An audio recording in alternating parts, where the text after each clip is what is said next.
Hello students, welcome to global online. This is Ankita Sood. Paper one preparation में आज मैं आपके लिए सैम्पलिंग टेक्निक्स के इंपॉर्टेंट क्वेश्चंस लेकर आई हूँ। ये एक बहुत ज़रूरी टॉपिक होता है जिसके टाइप्स में से क्वेश्चंस एग्जाम में आपको देखने को मिल सकते हैं।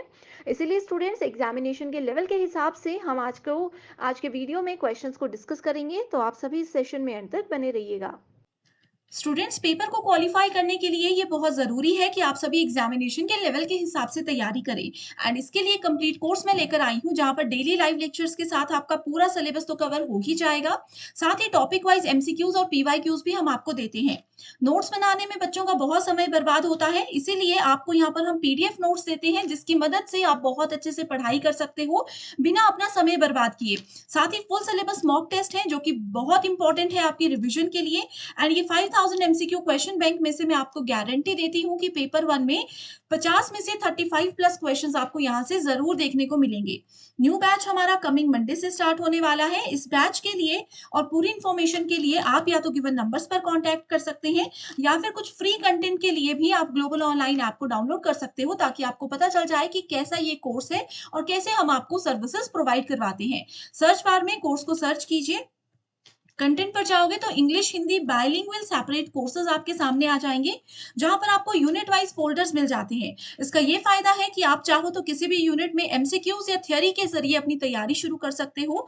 एंड यकीन रखिए ये बहुत इंपॉर्टेंट कोर्स है जो कि आपको एग्जाम में बहुत अच्छा स्कोर करने में मदद कर सकता है। तो चलिए शुरू करते हैं। हमारा आज का पहला क्वेश्चन है, which of the following sampling methods is not based on probability.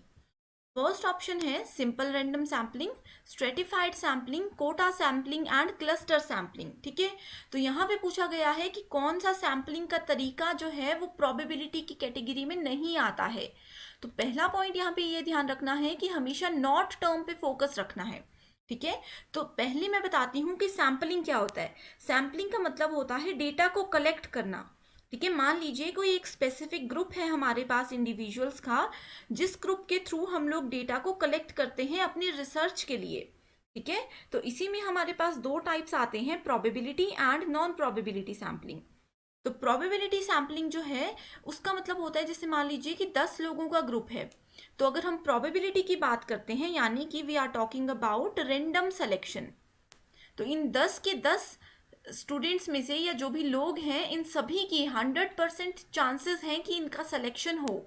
ठीक है, एंड जो हमारे पास नॉन प्रोबेबिलिटी सैम्पलिंग टेक्निक होती है, वहां पे अगर 10 लोगों का ग्रुप है तो इनको हम डिवाइड करते हैं क्राइटेरिया के बेसिस पर। तो वो क्राइटेरिया कुछ भी हो सकता है, वो उनका एज भी हो सकता है, उनके वेट के अकॉर्डिंग भी हम उनको डिफाइन कर सकते हैं। ठीक है, अगर स्टूडेंट्स हैं तो उनके मार्क्स या परसेंटेज के अकॉर्डिंग भी हम उनको डिफाइन कर सकते हैं। तो ये होता है difference between random and probability and non probability sampling. ठीक है, तो इसके अलावा अब ऑप्शंस में अगर मैं आप लोगों को बताऊं तो यहाँ पे हमारा राइट आंसर क्या होगा। यहाँ पे हमारा राइट आंसर होगा option number 3, that is quota sampling. ठीक है, तो यहाँ पे नॉट बेस्ड ऑन प्रोबेबिलिटी यानी कि नॉन प्रोबेबिलिटी की डायरेक्ट बात की गई है। ठीक है, सो नॉन प्रोबेबिलिटी में एक तो आता है कोटा सैम्पलिंग, दूसरा आता है कन्वीनियंट सैम्पलिंग, तीसरा आता है स्नोबॉल सैम्पलिंग, चौथा आता है जजमेंट सैम्पलिंग जिसको कि हम लोग पर्पजिव सैम्पलिंग भी बोलते हैं। ठीक है, वैसे ही अगर हम लोग प्रोबेबिलिटी सैम्पलिंग की बात करें तो इसमें भी हमारे पास 4 टाइप्स होते हैं। पहला आता है सिंपल या फिर इसको हम लोग अनरिस्ट्रिक्टेड रैंडम सैम्पलिंग भी बोलते हैं। दूसरा आता है सिस्टमैटिक सैम्पलिंग, तीसरा आता है stratified sampling and fourth type होता है क्लस्टर सैम्पलिंग। ठीक है, तो ये होते हैं चार चार इनके पॉइंट्स जो कि बहुत ज़्यादा इंपॉर्टेंट है। सो सेकेंड क्वेश्चन है सैम्पलिंग केसेस मीन्स। बहुत बेसिक क्वेश्चन है कि जो सैम्पलिंग केसेस होते हैं उसको हम लोग क्या बोल सकते हैं। तो यहाँ पे पहला ऑप्शन है कि अगर हम लोग सैम्पलिंग को यूज करते हैं सैम्पलिंग फ्रेम्स के अंदर। दूसरा ऑप्शन बोलता है identifying people who are suitable for the research, यानी कि एक रिसर्च के लिए हम लोग किस तरह से लोगों को सेलेक्ट करते हैं, उनको कैसे आइडेंटिफाई करते हैं, दैट मीन्स सैम्पलिंग केसेस। तीसरा ऑप्शन बोलता है literally the researchers brief case, तो जो रिसर्चर के डिटेल में हम लोग केसेस को डिफाइन करते हैं, क्या उसको सैम्पलिंग केस बोलते हैं। नेक्स्ट आता है sampling of people, newspapers and television programmes. तो इसका राइट आंसर होगा ऑप्शन नंबर 4, यानी कि जो भी सैम्पलिंग हम लोग लोगों के थ्रू, न्यूज़पेपर के थ्रू, टेलीविजन प्रोग्राम्स या फिर सोशल मीडिया के थ्रू कलेक्ट करते हैं, उसको बोला जाता है sampling cases. Next question is the population information is called parameter. ठीक है, तो यहाँ पे बहुत इंपॉर्टेंट क्वेश्चन है। इसी क्वेश्चन को दो तरीके से पूछा जा सकता है। ठीक है, तो पॉपुलेशन इंफॉर्मेशन जो होती है उसको पैरामीटर बोला जाता है। सिमिलरली जो सैंपल इंफॉर्मेशन होती है उसको क्या बोला जाता है। ठीक है, पहला ऑप्शन है universe, inference, sampling design and statistics. तो यहाँ पे राइट आंसर होगा option number 4, that is statistics. ठीक है, तो ये चीजें आपको सिर्फ याद रखनी है।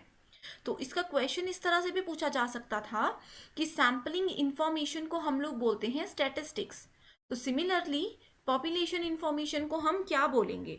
ठीक है, तो यहाँ पे इस तरह से क्वेश्चन पूछा जा सकता है, तो आंसर होगा पैरामीटर। तो अब आपको बताती हूँ कि पॉपुलेशन क्या होता है। ठीक है, सो पॉपुलेशन होता है एक एंटायर ग्रुप, ठीक है, जिसकी हेल्प से हम लोग कंक्लूजन को, अपने रिसर्च के कंक्लूजन को ड्रॉ कर सकते हैं। जैसे कि अगर मान लीजिए 10 लोगों का ग्रुप है जिनके थ्रू हम लोग क्वेश्चनेयर लेकर के या फिर इनको सैंपल के रूप में यूज करके क्या करते हैं, डेटा को कलेक्ट करते हैं। Next question is which of the following are non probability sampling methods. तो ये अभी मैंने आप लोगों को बताया है, इसका आंसर क्या होगा। इसका आंसर होगा option number 2, that is B, D and E. ठीक है, judgmental, snowball and quota sampling, तो ये तीनों आते हैं प्रोबेबिलिटी, नॉन प्रोबेबिलिटी के अंदर। ठीक है, अभी क्वेश्चन नंबर 1 में हमने ये चीजें डिटेल में डिस्कस की हैं। Next question is which of the following sampling procedures will be appropriate for concluding researches with empirico inductive research paradigm. तो जहां पे भी आप लोगों को एम्पीरिको इंडक्टिव रिसर्च की बात आती है, that means we are talking about कि any of the non probability sampling procedures. तो जहां पे भी नॉन प्रोबेबिलिटी सैम्पलिंग होगा वहां पे हमेशा एम्पीरिको इंडक्टिव रिसर्च की बात की गई होगी। ठीक है, next question is suppose we have to investigate the working efficiency of nationalized bank of india, which one of the following would you follow। ठीक है, तो यहाँ पे पूछा गया है कि अगर एक कोई बैंक के थ्रू यहाँ पे आइडेंटिफाई किया गया है, ठीक है, तो यहीं से आप लोगों को चीजें क्लियर होनी चाहिए कि we are talking about multi stage sampling. ठीक है, तो इसमें क्या होता है, जैसे नेशनलाइज्ड बैंक इन इंडिया पूछा गया है, ठीक है, तो उसमें अगर हम लोग किसी के वर्क को इन्वेस्टिगेट करते हैं तो वहां पे क्या होगा, मल्टीपल स्टेजेस पे हम लोग सैम्पलिंग करेंगे। जैसे स्टाफ का अलग होगा, उसके बाद लोगों का अलग सैंपल हम लोग कलेक्ट करेंगे। ठीक है, सबका क्राइटेरिया डिफरेंट होगा।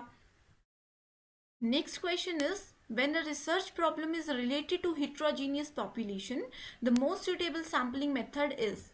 तो अगर हम लोग हिट्रोजीनियस पॉपुलेशन यानी कि डिफरेंट डिफरेंट तरह के लोगों को यूज करके जो है पॉपुलेशन के थ्रू डेटा को कलेक्ट कर रहे हैं, तो उसको क्या बोला जाएगा, cluster sampling, stratified sampling, convenient sampling और लॉटरी सैम्पलिंग।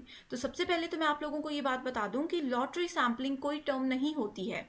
ठीक है, तो यहाँ पे राइट आंसर होगा option number 2, that is stratified sampling. तो इस क्वेश्चन में मैं आप लोगों को एक बार डिटेल में बताना चाहती हूँ कि स्ट्रेटिफाइड सैम्पलिंग होता क्या है। ठीक है, तो इसके थ्रू हम क्या करते हैं, एक पॉपुलेशन को यानी कि ग्रुप को डिवाइड करते हैं। ठीक है, इन सब पॉपुलेशन यानी कि इसको सब ग्रुप्स में डिवाइड करते हैं। ठीक है, तो इन सब ग्रुप्स को बोला जाता है स्ट्राटा।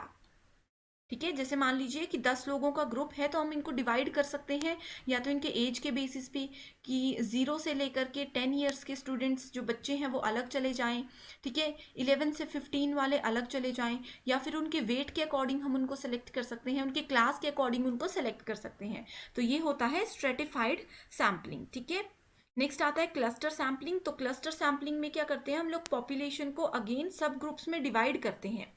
ठीक है, लेकिन जो इसमें हर एक ग्रुप होता है उसकी सिमिलर कैरेक्टरिस्टिक्स होती है, सिमिलर प्रॉपर्टीज होती है, लेकिन स्ट्रेटिफाइड सैम्पलिंग में ऐसा बिल्कुल भी नहीं होता है। ठीक है, तो ये जो बेसिक से डिफरेंसेस है ना इन सभी के बीच में, ये आपको पता होने चाहिए। ठीक है, एक बात और आपको पता होनी चाहिए कि क्लस्टर एंड स्ट्रेटिफाइड ये किस में आता है, ये प्रोबेबिलिटी सैम्पलिंग में आता है।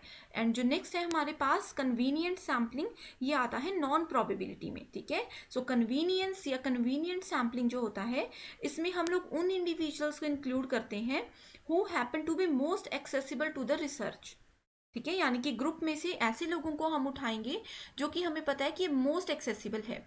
मान लीजिए 50 लोगों का ग्रुप है, तो उसमें से हमें 5 ऐसे स्टूडेंट्स को सिलेक्ट करना है जो कि डांस बहुत अच्छा करते हैं, तो उसमें यूज करेंगे कन्वीनियंट सैम्पलिंग को। ठीक है, नेक्स्ट क्वेश्चन है which technique is generally followed when the population is finite. तो अगर फाइनाइट है, हमें फाइनाइट नंबर ऑफ पीपल वहां पे अवेलेबल हैं, तो कौन से टाइप के मेथड को हम यूज करेंगे? तो आंसर होगा हमारे पास, right answer, systematic sampling technique. ठीक है, तो सिस्टमैटिक सैम्पलिंग टेक्निक क्या होता है? इसको हम लोग सिंपल रैंडम सैम्पलिंग की तरह बोल सकते हैं, लेकिन डिफरेंस बिल्कुल छोटा सा होता है इन दोनों में। वो ये होता है कि ये थोड़ा इजी होता है। ठीक है, सिस्टमैटिक सैम्पलिंग जो होता है ये थोड़ा इजियर होता है as compare to simple random sampling. ठीक है, इसमें क्या होता है, हर एक मेंबर जो होता है पॉपुलेशन में, उसको हम एक नंबर प्रोवाइड कराते हैं। ठीक है, बट ये जो अगर हम लोग रैंडम सैम्पलिंग की बात करें तो उसमें रैंडमली नंबर अलॉट कराए जाते हैं, लेकिन सिस्टमैटिक सैम्पलिंग में सिस्टमैटिक वे से उनको नंबर अलॉट किए जाते हैं, तो जिससे कि हम लोग उनको ईजिली आइडेंटिफाई कर सकते हैं। फॉर एग्जाम्पल 10 स्टूडेंट्स हैं, उनको अगर हमें नंबर, चाहे हम रोल नंबर की ही बात करते हैं, रोल नंबर अलॉट कराने हैं, तो मान लीजिए हम उनको मार्क्स के अकॉर्डिंग नंबर दे रहे हैं। जो क्लास में फर्स्ट आया है उसको रोल नंबर 1, जो सेकंड है उसको रोल नंबर 2, तो उसको बोला जाएगा systematic sampling technique. Next question है generalized conclusion of the on the basis of a sample is technically known as. ठीक है, सो जनरलाइज्ड कंक्लूजन जो होता है एक रिसर्च का, एक सैंपल का, उसको क्या बोला जाता है? Data analysis and interpretation, parameter inference, statistical inference, या ऑल ऑफ द अबव। तो right answer we have is data analysis and interpretation. ठीक है, तो कैसे हम डेटा को एनालाइज कर रहे हैं, कैसे उसको इंटरप्रेट कर रहे हैं, उसी के थ्रू हम लोग कंक्लूजन निकाल सकते हैं। Last question is which one of the following principle is not applicable to sampling। तो यहाँ पे कौन सा प्रिंसिपल है जो सैम्पलिंग में यूज होता ही नहीं है? ठीक है, तो पहला ऑप्शन है sample units must be clearly defined. तो किस यूनिट पे, किस क्राइटेरिया के बेस पे हम लोग सैम्पलिंग कर रहे हैं वो क्लियरली डिफाइन होना चाहिए। दूसरा है sample units must be dependent on each other, यानी कि डिपेंडेंट होनी चाहिए। अगर एक कंप्लीट है तो दूसरी जो है कहीं ना कहीं इस पर डिपेंडेंट होगी, कहीं ना कहीं ये डेटा हम लोग नेक्स्ट यूनिट पे, नेक्स्ट सैम्पलिंग पे यूज करेंगे। Same unit of sample should be use through out the study, यानी कि एक ही तरह का सैंपल हम पूरी रिसर्च में यूज करेंगे। नेक्स्ट आता है sample units must be chosen in a systematic and objective manner. ठीक है, तो सिस्टमैटिक वे में एंड एक ऑब्जेक्टिव मैनर में हम लोग इन यूनिट्स को कलेक्ट करते हैं। तो राइट आंसर है हमारे पास ऑप्शन नंबर 2, यानी कि जितने भी सैंपल यूनिट्स होते हैं, यहाँ पे बोला गया है कि वो एक दूसरे पे डिपेंडेंट होने चाहिए। ठीक है, एंड यहाँ पे पूछा गया था नॉट, तो हमेशा इस चीज पे फोकस करना है। ठीक है, तो बहुत ही ज्यादा इजी, इंपॉर्टेंट एंड इंटरेस्टिंग ये 10 क्वेश्चंस थे, and I hope in 10 questions की हेल्प से जितने भी हमारे सैम्पलिंग के टाइप्स थे, जितनी भी उनकी टेक्निक्स थी, वो सभी आप लोगों को क्लियर होंगी। So that's all for today. Thank you so much for watching this video.